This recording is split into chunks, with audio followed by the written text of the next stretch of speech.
아버지께 참으로 예배하는 자들은 신령과 진정으로 예배할 때가 오나니 곧 이때라. 아버지께서는 이렇게 자기에게 예배하는 자들을 찾으시느니라. 하나님은 영이시니 예배하는 자가 신령과 진정으로 예배할지니라. 아멘.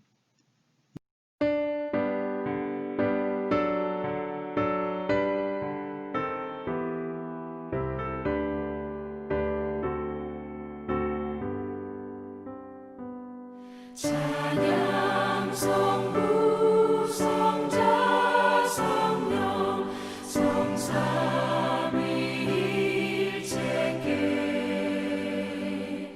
영원 무궁하기까지 영광을 돌리세 영광을 돌리세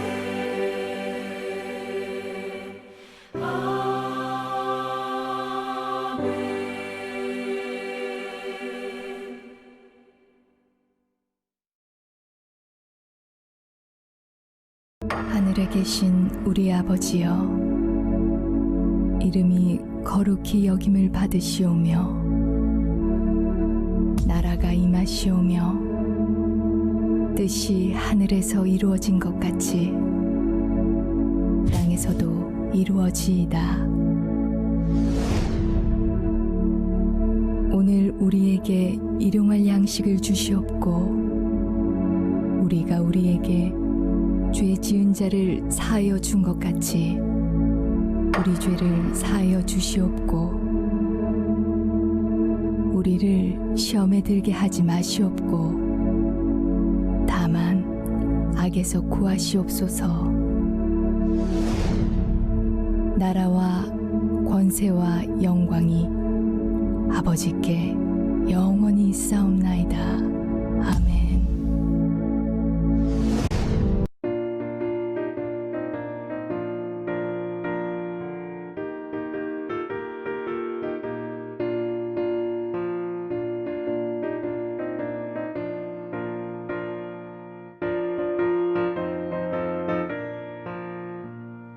주님 약속하신 말씀 위에서 영원토록 주를 찬송하리라.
말씀 위에서 영원하신 주의 사랑이 믿고 성령으로 힘써 싸워 이기며 약속 믿고 굳게 서리라. 굳게 서리 영원하신 말씀 위에 굳게 서리. 굳게 서리 그 말씀 위에 굳게 서리라. 주님 약속하신 말씀 위에서 성령 인도하는 대로 행하며 주님 품에 항상 안식 얻으며 약속 믿고 굳게 서리라. 약속 믿고 굳게 서리 영원하신 말씀 위에 굳게 서리. 말씀 위에 굳게 서 그 말씀 위에 굳게 서리라. 십자가 죄사하셨네. 주님의 이름 찬양해. 주 나의 모든 것. 쓰러진 나를 세우고 나의 빈잔을 채우네. 주 나의 모든 것.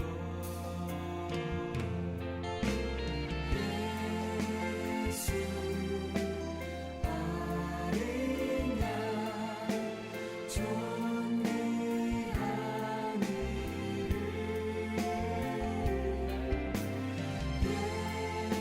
예수 어린 양 존귀한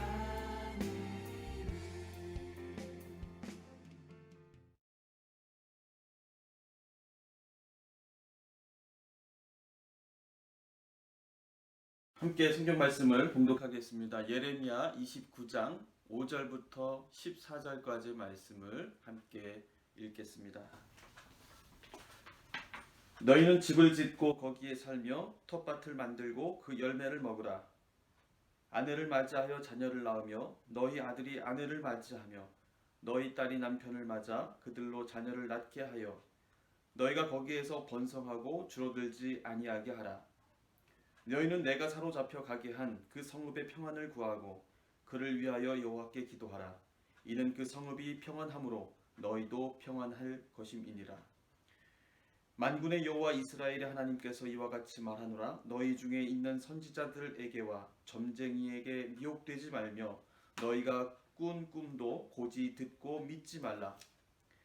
내가 그들을 보내지 아니하였어도 그들이 내 이름으로 거짓을 예언함이라. 여호와의 말씀이니라.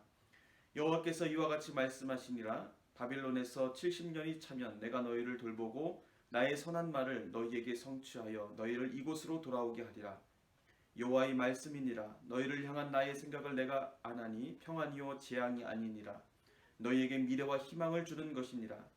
너희가 내게 부르짖으며 내게 와서 기도하면 내가 너희들의 기도를 들을 것이요 너희가 온 마음으로 나를 구하면 나를 찾을 것이요 나를 만나리라. 이것은 여호와의 말씀이니라. 나는 너희들을 만날 것이며 너희를 포로된 중에서 다시 돌아오게 하되 내가 쫓아 보내었던 나라들과 모든 곳에서 모아 사로잡혀 떠났던 그곳으로 돌아오게 하리라. 이것은 여호와의 말씀이니라. 아멘. 오늘 주신 예레미야 말씀을 통해서 소망을 주시는 하나님이라는 말씀을 가지고 함께 은혜를 나누겠습니다. 우리는 하나님 안에서 소망을 잃지 않고 살아갑니다. 오늘이 힘들어도 오늘도 주 안에서 기쁘게 살아갈 수 있는 이유는 바로 주님께서 우리에게 참 소망이 되어주시기 때문입니다. 그런데 오늘 읽은 예레미야 말씀에서 하나님은 이스라엘 백성들에게 소망을 갖게 하시기보다는 도무지 납득할 수 없는 그러한 명령을 그들에게 주고 계십니다. 기원전 약 587년경에 이스라엘은 바빌론에 의해서 완전히 무너지게 됩니다. 그리고 이스라엘 백성들은 바벨론에 강제로 끌려가 이국 땅에서 포로 생활을 하게 되었습니다.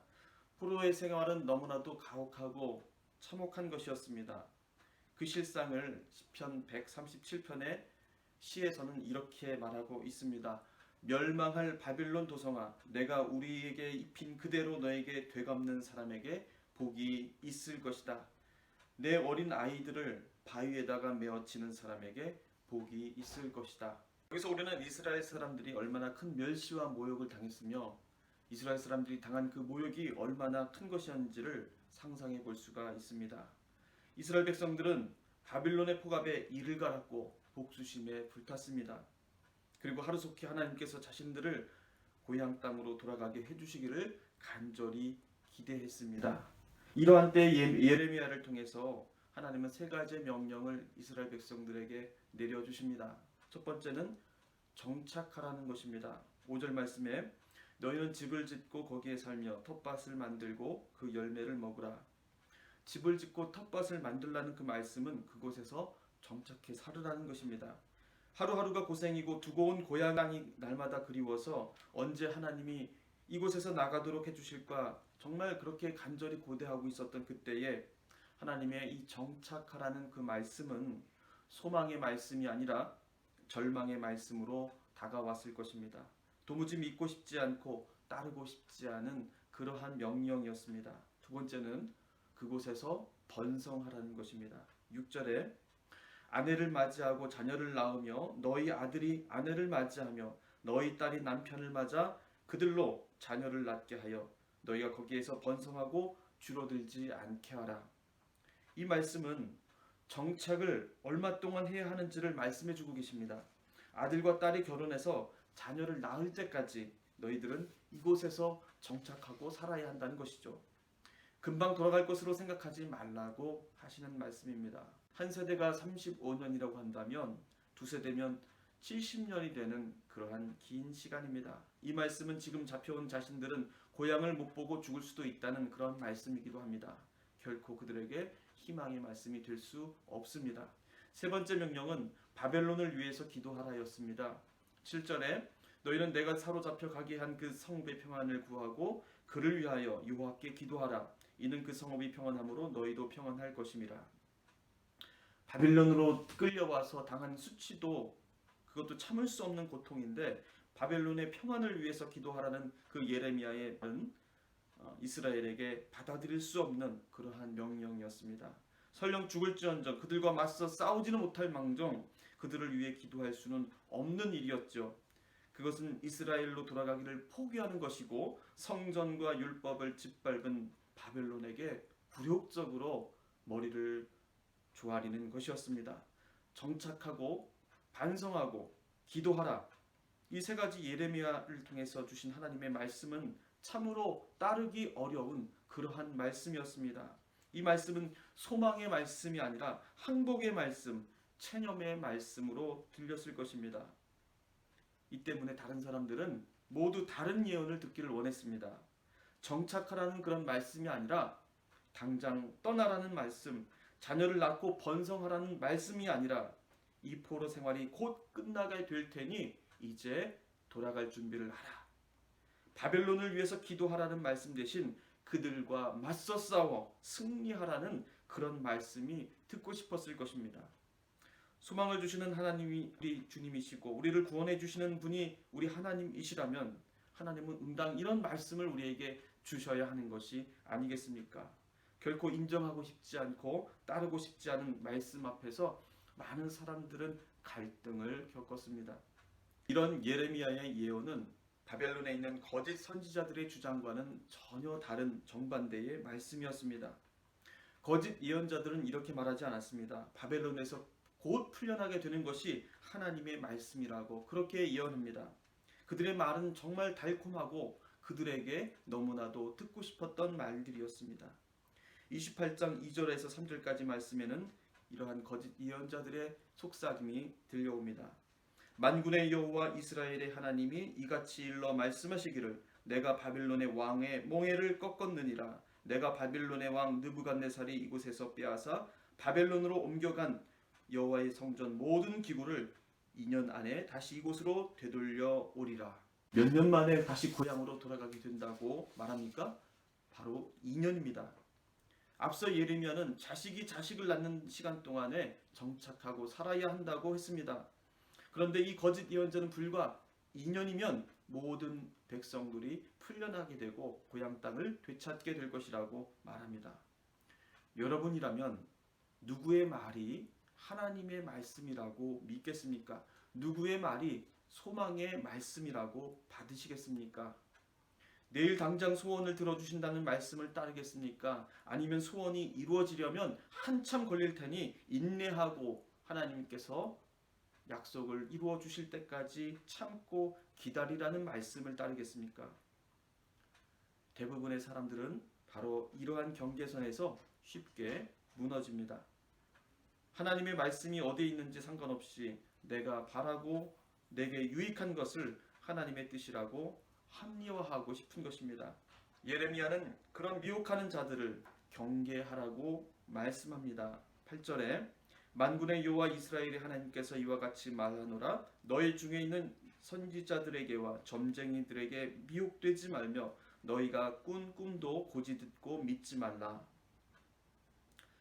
하나님을 믿고 하나님 안에서 소망을 본다는 것이 내 생각, 내 기대대로 되지 않았을 때에 우리는 어떻게 합니까?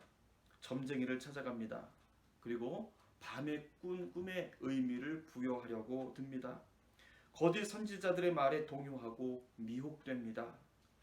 다른 사람들의 달콤한 말들에 속아 넘어가기도 합니다. 말씀이 아닌 것에 마음이 가기 시작합니다. 눈앞에 당장 보여지는 변화, 손에 잡히는 즉각적인 성공, 그것들을 요구하는 사람들은 그 마음속에 하나님이 아니라 점쟁이가 들어와 있는 것입니다. 지난번 꾼 꿈을 하나님의 말씀보다 더 신성하게 여기는 그러한 유혹에 빠지게 되는 것입니다. 눈에 보기 좋으며 귀에 달콤한 말을 우리는 경계해야 하겠습니다. 악한 영은 항상 우리의 역경을 역이용합니다. 당장 소원을 들어줄 수 있는 힘 앞에 무릎을 꿇게 만듭니다. 예수님께서 광야에서 받으신 시험이 바로 그러한 것이었습니다. 사람들은 돌을 떡으로 만들어 주기를 원했습니다. 지금 당장 무언가를 보여주지 않으면 하나님으로 인정하지 않겠다는 그러한 요구 아니었습니까? 유대인들이 예수님을 십자가에 못 박으라고 외쳤던 이유도 바로 그것이었습니다. 예수님을 믿고자 했다가 실망하고 떠나는 많은 사람들이 있습니다. 그런 사람들의 이유 중에는 바로 이러한 문제가 있었습니다. 당장 나의 바라는 것을 들어주지 않은 하나님에 대한 야속함이 묻어 있는 것이죠. 예수 믿으면 당장 병이 낫게 될 줄 알았습니다. 지금 겪고 있는 경제적인 곤란이 당장 해결될 수 있을 거로 믿었습니다. 바라고 원하는 것들이 한순간에 이루어질 수 있을 거라고 믿었습니다. 그런데 그런 일은 벌어지지 않았다는 것이죠. 눈앞에서 바로 미래를 보여주는 점쟁이를 찾고 손에 쥐어진 성경보다 꿈을 더 신봉하고 사람의 계획과 수단을 더 신뢰하는 것이 모두 한 가지 이유에서 나옵니다. 미래가 불확실할 때 우리는 보이는 우상 앞에 무릎을 꿇기 마련입니다. 이스라엘에게는 참으로 야속한 말씀이지만 예레미야는 이 하나님의 말씀이야말로 진정한 소망의 말씀이라고 선포합니다. 11절에 여호와의 말씀이니라 너희를 향한 나의 생각을 내가 아나니 평안이요 재앙이 아니니라 너희에게 미래와 희망을 주는 것이니라. 너희를 두고 계획하는 모든 일들은 오직 하나님만 알고 계신다는 그런 뜻입니다. 그 계획은 그러나 너희가 지금 생각하듯이 재앙이 아니라 그것은 희망을 주기 위함이라고 분명히 말씀합니다. 소망의 근거는 우리의 앞날이 어떻게 이루어질지 그때를 분명히 알게 되는데 있는 것이 아닙니다. 우리가 소망을 가질 수 있는 근거는 우리의 앞날이 어떻게 될지 알 수 없고 그 모든 일은 오직 하나님만이 알고 계시지만 분명한 사실 한 가지는 하나님은 우리에게 모든 일을 재앙이 아니라 희망을 주시기 위해서 모든 일을 이루어 나가신다는 사실을 신뢰하는 것입니다. 거기에 우리의 참 소망이 있습니다. 소망을 하나님께 두는 우리는 무엇을 해야 하겠습니까? 12절, 13절을 함께 읽어보겠습니다. 너희가 내게 부르짖으며 내게 와서 기도하면 내가 너희들의 기도를 들을 것이요 너희가 온 마음으로 나를 구하면 나를 찾을 것이요 나를 만나리라. 그날과 그 시간을 우리는 알 수 없지만 하나님이 분명히 우리에게 이루어 주실 것임을 믿기 때문에 우리는 소망을 결코 버릴 수 없습니다. 조급하지 않고 묵묵히 하루하루 소망을 향해 나아가고 있음을 우리는 믿어야 합니다. 마음에 동요하지 않고 지금 해야 할 일을 해야 합니다. 일상을 흐트리지 않고 하나님을 온 마음으로 구하고 만나는 일이 하루하루가 똑같아야 합니다. 문제가 있다고 해서 분주해지지 말고 흔들리지 말고 그럴 때일수록 온 마음을 다해서 하나님을 만나는 시간을 더욱 엄격하게 지켜나가야 합니다. 소망은 하나님에게 있습니다. 흔들림 없이 오늘도 나와 함께 해주시는 하나님을 바라보고 주님과 만나시는 시간이 우리 모든 성도님들 삶 가운데 항상 충만하시기를 바랍니다. 오늘 예배로 저는 인사를 드리고 물러갑니다. 이제부터 우리는 진정한 믿음의 시험대에 서게 될 것입니다. 소망이 하나님께 있음을 믿고 예배하고 말씀과 기도로 주님과 호흡하시기를 바랍니다. 여러분이 내딛는 용감한 신앙의 길을 주님께서도 함께 걸어주실 것입니다. 이 땅의 황무함을 보소서 하늘의 하나님 이제는 예수 그리스도의 은혜와 하나님 아버지의 사랑과 성령님의 감화감동 역사하심이 코로나로 어려운 시대를 살아가는 우리 모든 성도님들 또한 삶의 모든 질곡과 어려움 속에서 주님 앞에 소망을 구하는 우리 모든 형제 자매들 세상의 모든 수단과 갖가지 달콤한 유혹에 우리 마음 흔들리지 않고 오로지 소망 우리에게 허락하여 주시는 주님을 믿고 신뢰하며 주님과 함께 믿음의 길을 걸어가기로 주님 앞에 약속하고 결단하는 우리 모든 믿음의 백성들 가운데 이제로부터 영원까지 함께 하시기를 간절히 축원하옵나이다. 새롭게 하소서 은혜의 강물 흐르게 하소서 성령의 바람 이제 불어와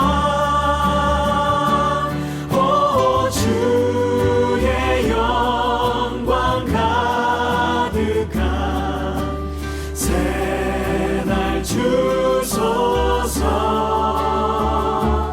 오 주님 나라 이 땅에 임하소서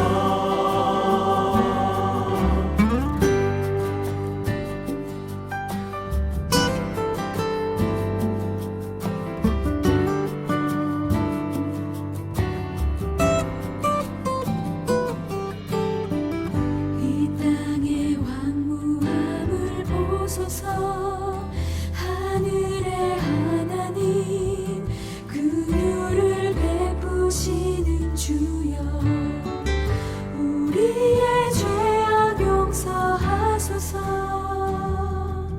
이 땅 고쳐 주소서 이제 우리 모두 하나 되어 이 땅에 무너진 기초를 다시 쌓을 때 우리의 우상들을 태우신 성령의 불 임하소서 부흥의 불길 타오르게 하소서 진리의 말씀 이 땅 새롭게 하소서 은혜의 강물 흐르게 하소서 성령의 바람 이제 불어와 오 주의 영광 가득한 새날 주소서 오 주님